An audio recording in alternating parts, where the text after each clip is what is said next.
ചെറുതും വലുതും നടുമധ്യവുമായി അരയറ്റുയരുന്ന ചിദംബരമേ. ഇതാരെ സ്തുതിക്കുന്നു? നിങ്ങളെ കണ്ടപ്പോൾ തോന്നിപ്പോയതാണ്, ഒന്നും ആലോചിച്ചിട്ട് വന്നതല്ല. ആരെ സ്തുതിച്ചുകൊണ്ടുള്ളതാണ് പറയാമോ?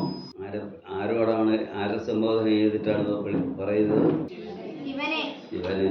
എന്നാലും ഈ പൂക്കളും ഈ കുട്ടികളും അവരുടെ രക്ഷാകർത്താക്കളായിട്ടുള്ള വലിയവരും എല്ലാവരും ഒന്നിച്ചിരിക്കുമ്പോൾ പൂക്കൾ കാണുമ്പോൾ എന്താ തോന്നുന്നത്? സന്തോഷം. ആ സന്തോഷം എവിടെയാണ് ഉണ്ടാകുന്നത്? മനസ്സിൽ.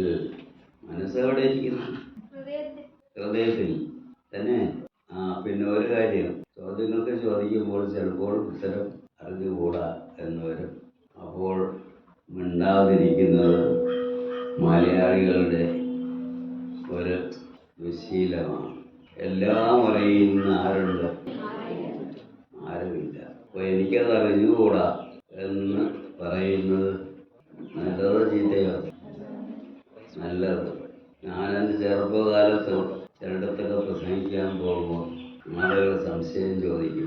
എനിക്കത് ഉത്തരം പറയാൻ അറിഞ്ഞുകൂടാ. ഞാൻ ഓപ്പണായിട്ട് തന്നെ പറയും, എനിക്കത് അറിഞ്ഞുകൂടാ, ഞാൻ പഠിച്ചിട്ട് വന്ന് അടുത്ത പ്രാവശ്യം നിങ്ങളോട് അതിൻ്റെ ഉത്തരം പറയാം എന്ന് പറഞ്ഞ് എത്രയോ സദസ്യങ്ങളൊന്നും തിരിച്ചു വന്നിട്ടുണ്ട്.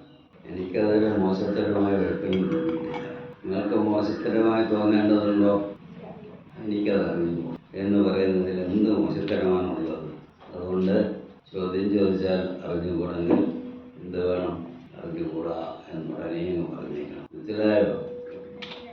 ഇവിടെ മാത്രമല്ല, ജീവിതത്തിൽ എപ്പോഴും ഒരു കാര്യം അറിഞ്ഞുകൂടാ എന്നുള്ളത് മറ്റുള്ളവരോട് പറയുന്നതിൽ ഒരു മോശത്തരവുമില്ല. അത് ആദ്യം മനസ്സിലാക്കിക്കൊള്ളണം. നമ്മളറിയാതെ നമ്മളിരിക്കുന്ന ഒരു ദോഷമാണ്. ഏത്? എനിക്ക് അറിഞ്ഞുകൂടാ എന്ന് ഉള്ളത് പറയാതിരിക്കുക. മനസ്സിലായോ? അപ്പോൾ ഞാനിപ്പോൾ ചോദ്യം ചോദിച്ചു, ആരും ഉത്തരം പറയുന്നില്ല. എന്താണ്? നിങ്ങൾ പറഞ്ഞു മനസ്സിലാണ് ഈ അനുഭവം ഉണ്ടാകുന്നതെന്ന്. മനസ്സെവിടെ ഇരിക്കുന്നു? സങ്കല്പ വികല്പങ്ങൾ മാത്രമാണ് മനസ്സിനൊരു പ്രത്യേക സ്ഥാനം നമുക്ക് പറയാൻ. ഇതൊക്കെ പഠിച്ചിരിക്കുന്നല്ലേ? അപ്പോൾ കുട്ടികളെ നിങ്ങളും പഠിക്കുമ്പോൾ അവസാനം മനസ്സിലാകും, ഉള്ളിൽ സങ്കല്പം വികല്പം അത് പിന്നെ വലുതാകുമ്പോൾ പഠിക്കണം. എന്നിവ ഉണ്ടാകുമ്പോൾ അതിൽ കൊടുത്തിരിക്കുന്ന പേരാണ് മനസ്സ്. മനസ്സ് എന്നൊരു സാധനം ഇല്ല എന്ന് നാരായണഗുരുവിൻ്റെ ദർശനമാലയിലെ ഒരു അധ്യായം സത്യദർശനമാണെന്ന് തോന്നുന്നു. ആരംഭിക്കുന്നത് മനോമയം ഇതം സർവം ന മനഃവാപി വിദ്യത. ഈ സകലതും പൂക്കളുടെ മനോഹാരിത കണ്ടില്ലേ? അത്രയും കണ്ടു. അതൊരു അനുഭവമല്ലേ? ആണ്. ഇതെവിടെ ഉണ്ടായി? മനസ്സിൽ. മനസ്സിലുണ്ടാകുന്ന സങ്കല്പങ്ങളിൽ ഒന്ന് നേരത്തെ അതില്ലായിരുന്നു, ഇല്ലേ? ഇപ്പോൾ ആ അനുഭവമുണ്ട്. അതൊരു സങ്കല്പം ആണ്. നാരായണഗുരു പറയുന്നു, ഇത് മാത്രമല്ല, സകലതും സങ്കല്പമാണ്. മനോമയം ഇതം സർവം. ഈ കാണുന്ന പ്രപഞ്ചം മുഴുവൻ, നിങ്ങളും ഞാനും, ഈ ഇരിക്കുന്ന വാഴപ്പഴവും ഈ ഇരിക്കുന്ന പൂക്കളും അതിൻ്റെ മനോഹാരിതയും സകലതും എന്താണ്? മനസ്സാണ്. എന്നിട്ട് അടുത്ത വരിയിൽ പറയുന്നു, മനഃവാപി വിദ്യത. എന്നാൽ ആ മനസ്സ് ഒട്ടില്ലാതാനും. എൻ്റെ അമ്മോ, എന്തായി പറയുന്നത്? ഈ കാണുന്ന സകലതും മനസ്സാണ്, പക്ഷേ ആ മനസ്സൊട്ടില്ലാതാനും. അപ്പോൾ ഈ ലോകം മനോമയമാണ്. മനസ്സ് മാത്രമാണ് ഈ കാണുന്ന ലോകം മുഴുവൻ. ഈ കാണുന്ന പൂവും മനസ്സ്. പൂവിൻ്റെ മനോഹാരിതയും ഈ വാഴപ്പഴത്തിൻ്റെ മനോഹാരിതയും എല്ലാം മനസ്സ് തന്നെ. ആ മനസ്സൊട്ട് ഇല്ലതാണ്. പിന്നെന്താ ഉള്ളത്? എന്തെങ്കിലും ഉണ്ടോ? ഇല്ലെങ്കിൽ ഇത് സംഭവിക്കുമോ? പറഞ്ഞ അമ്മയ്ക്ക് പറയാമോ?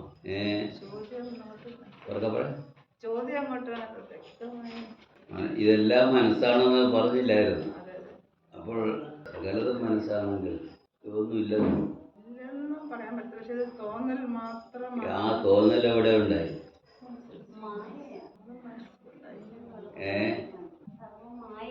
ഇതാ അവിടെ ഒരാൾ പറഞ്ഞു. ആ ശരി, മായ എവിടെ ഉണ്ടായി? ബ്രഹ്മത്തിൽ നിന്ന് സ്പന്ദിച്ചുയർന്നുണ്ടാകുന്ന ആ ഒരു ഭാവമാണ് മായ. ആ മായയാണ് അപ്പൊ ഉള്ളതെന്ത്?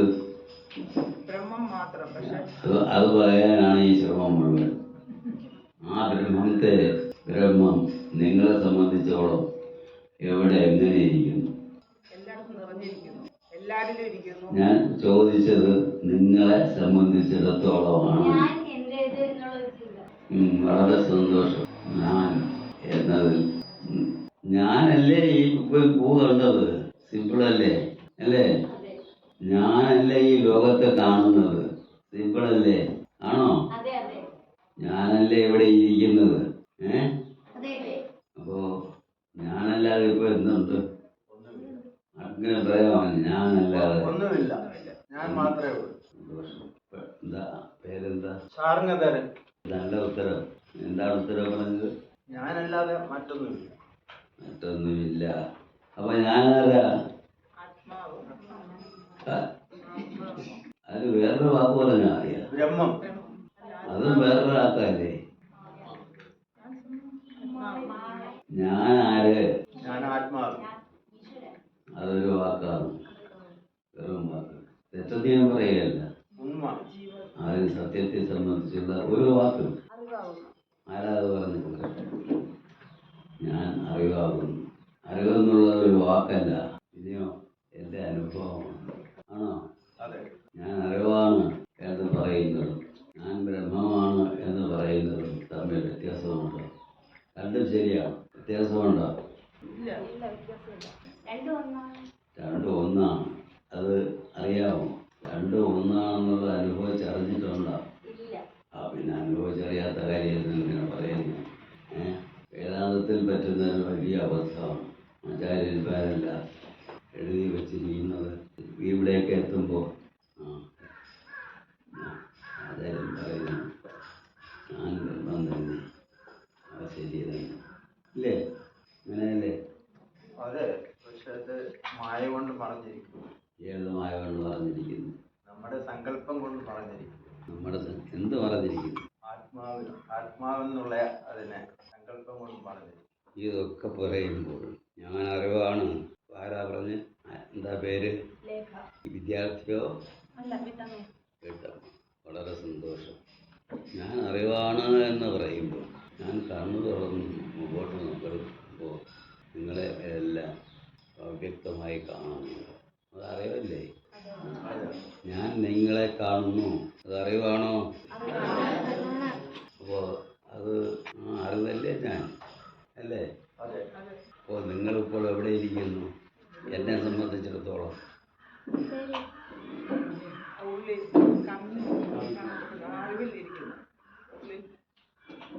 ഞാൻ എൻ്റെ കാര്യമാണ് പറയുന്നത്.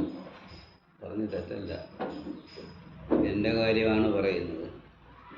എന്നെ സംബന്ധിച്ചിടത്തോളം നിങ്ങളെല്ലാം ഇപ്പോൾ എവിടെ ഇരിക്കുന്നു? നിങ്ങളില്ല. എന്നിലിരിക്കുന്നു. എന്നിലിരിക്കുന്നു എന്ന് പറഞ്ഞാൽ എൻ്റെ അറിവിലിരിക്കുന്നു, അല്ലേ? എൻ്റെ അറിവിലിരിക്കുന്നു. നിങ്ങളല്ലാത്തതോ? ഞാൻ വെളിയിലോട്ട് നോക്കുമ്പോൾ ഇതൊക്കെ ഇങ്ങനെ എനിക്ക് പണ്ട് നല്ല വ്യക്തമായി കാണാമായിരുന്നത് ഇപ്പോൾ അവ്യക്തമായെങ്കിലും കാണുന്നുണ്ട്. അതൊക്കെ എവിടെ ഇരിക്കുന്നു?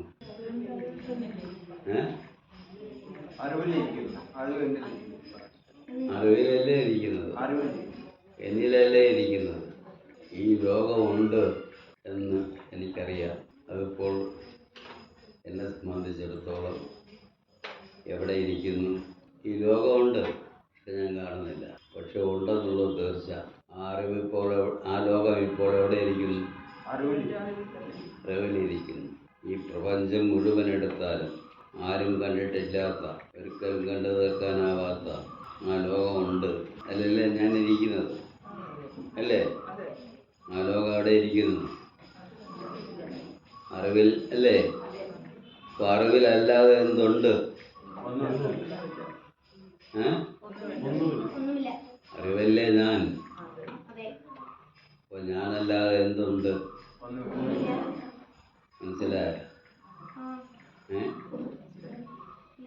നാരായണ ഗുരു പഠിപ്പിക്കുന്ന പാഠം. അന്തിമമായി നാരായണ ഗുരു പഠിപ്പിക്കുന്ന പാഠം ഇതാണ്. എന്താണ്? ഞാനാകുന്ന അറിവല്ലാതെ മറ്റൊരു സത്യമില്ല. അറിവിലിരുന്ന് അസദസ്തി എന്ന് അസംഖ്യം പൊരിയിളകി ഭുവനം സ്ഫുരിക്കയാലേ. അറിവിനെ വിട്ടൊരു വസ്തു അന്യമില്ലെന്നറിയണം. ഈ അറിവ് ഐകരൂപ്യമേകും. അത് കഴിഞ്ഞാൽ പിന്നെ ആ അറിവ് സത്താണ്, ആ അറിവ് ചിത്താണ്, ആ അറിവ് ആനന്ദമാണ് എന്ന് പിന്നെ പറഞ്ഞ് അവസാനം ആ അറിവ് സച്ചിദാമൃതം നമുക്ക് വ്യക്തമാക്കി തരും. അതിനു മുമ്പ് ഞാനാര് എന്ന അന്വേഷണം നമ്മളെ കൊണ്ടെത്തിക്കുന്നത് ആത്മോപദേശ ശതകം മുഴുവൻ ഞാനാര് എന്ന അന്വേഷണം നടത്തിക്കൊണ്ടാണ്. അവസാനം പറയുന്നു, അറിവിലിരുന്ന് അസദസ്തി എന്ന് അസംഖ്യം പൊരിയിളകി. അറിവിനെ അവിടെ ഒരു വലിയ തീക്കുണ്ടമായിട്ട് ഭാവന ചെയ്യുന്നു. ഒരു വലിയ കവിയാണ്. ഒരു തീക്കുണ്ടമായി ഭാവന ചെയ്യുന്നു. ആ തീക്കുണ്ടത്തിൽ നിന്ന് എപ്പോഴും തീപ്പൊരികൾ ഉയർന്നുകൊണ്ടിരിക്കും. ആ തീപ്പൊരികളാണ് നമ്മുടെ പ്രത്യേക അനുഭവങ്ങൾ. നിങ്ങളെയും ഞാനും ഒക്കെ വേറെ വേറെ കാണുന്നില്ലേ? അതൊക്കെ അതിലെ തീപ്പൊരികളാണ്. അതിൽ ചില അനുഭവങ്ങൾ ചിലതൊക്കെ ഉണ്ടെന്നുള്ളതാണ്, അത് സത് എന്ന അനുഭവമാണ്. ചിലതൊക്കെ ഇല്ലെന്നുള്ള അനുഭവമാണ്, അത് അസത് എന്ന അനുഭവമാണ്. അങ്ങനെ രണ്ടനുഭവം മാറി മാറി എപ്പോഴും ജീവിതത്തിൽ വന്നുകൊണ്ടേയിരിക്കും. അറിവിലിരുന്ന് അസദസ്തി എന്ന് അസംഖ്യം പൊരി ഇളകി. അങ്ങനെ എണ്ണമില്ലാത്ത പൊരി അതിൽ നിന്ന് എപ്പോഴും ഇളകിക്കൊണ്ടിരിക്കും. പൊരി ഇളകി ഭുവനം സ്ഫുരിക്കയാലേ. അതിൻ്റെ ഫലമായി എന്ത് ചെയ്യുന്നു? ഈ ലോകം ഇങ്ങനെ സ്ഫുരിച്ചുകൊണ്ടിരിക്കുന്നു. ലോകം അത് നിർത്തുന്നില്ല. എന്ന് തുടങ്ങിയെന്ന് പറയാനും ആവുകയില്ല. അങ്ങനെ ഒരു പ്രതിഭാസമാണ് ഈ ലോകം. അതിൻ്റെ ഭാഗമായിട്ടാണ് നമ്മൾ ഓരോരുത്തരും ഇവിടെ ഉണ്ടായിട്ടുള്ളതും ജീവിക്കുന്നതും മരിക്കുന്നതും ഒക്കെ. ഒരു തീപ്പൊരി ഉണ്ടാകുന്ന അതൊരു നിമിഷം നിൽക്കുന്നത് നമ്മുടെ ജീവിതം. അണഞ്ഞു പോകുന്നത് എവിടെ? തീയിലേക്ക് തന്നെ അണഞ്ഞു പോകുന്നത് നമ്മുടെ മരണം. ജനന മരണങ്ങൾക്ക് വേറെ അർത്ഥമില്ല എന്ന് മനസ്സിലാക്കിക്കണം. ഈ പ്രക്രിയ, ഈ പൊരിയിളകി കൊണ്ടിരിക്കുന്ന പ്രക്രിയ അവസാനിക്കുന്നില്ല. അതുകൊണ്ട് ഈ പ്രപഞ്ചം ഇല്ലാതായിത്തീരുന്നില്ല. ഈ പ്രക്രിയ തുടർന്നുകൊണ്ടേയിരിക്കുന്നു.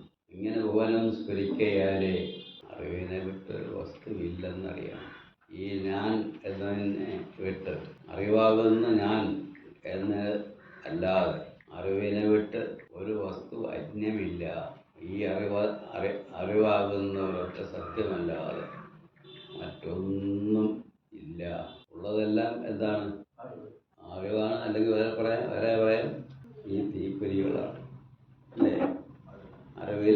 അറിവാകുന്ന തീകുണ്ടത്തിൽ പൊന്തി വരുന്ന തീപ്പൊരികൾ മാത്രമാണ് നമ്മളീ കാണുന്നതല്ല. അറിവിനെ വിട്ടൊരു വസ്തു അന്യമില്ല. അറിവിനെ വിട്ടൊരു വസ്തു അന്യമില്ലെന്ന് വെച്ചാൽ എന്നെ വിട്ടൊരു വസ്തു സത്യമായിട്ടില്ല എന്നർത്ഥം. അത് നിങ്ങൾക്ക് ബോധ്യമാകുന്നുണ്ടോ? ഞാനല്ലാതെ ഒരു സത്യം ഇവിടെ ഇല്ല. അങ്ങനെ ഒരു വെളിപാട് നിങ്ങൾക്ക് ഓരോരുത്തർക്കും ഉണ്ടാകുന്നത് വരെ നാരായണ ഗുരുവിൻ്റെ ദർശനം നിങ്ങൾക്ക് വെളിവായി കിട്ടിയിട്ടില്ല. ആരുണ്ട്? ആ അറിവാണ് ഞാൻ. ആ അറിവാണ് ഞാനാണ് സകലതും. ഈ അറിവാണ് ആത്മാവ്. ആത്മാവെന്ന് പറഞ്ഞാൽ ചാന്തോക്യോപനിഷത്തിൻ്റെ അവസാനം വരുമ്പോൾ പറയും, ആത്മൈവേദം സർവം. സർവവും ആത്മാവ് തന്നെ. പിന്നെ പറയുന്നു, ആത്മതയെ വേദം സർവം. അടുത്ത വരിയിൽ പറയും, എന്താണ്?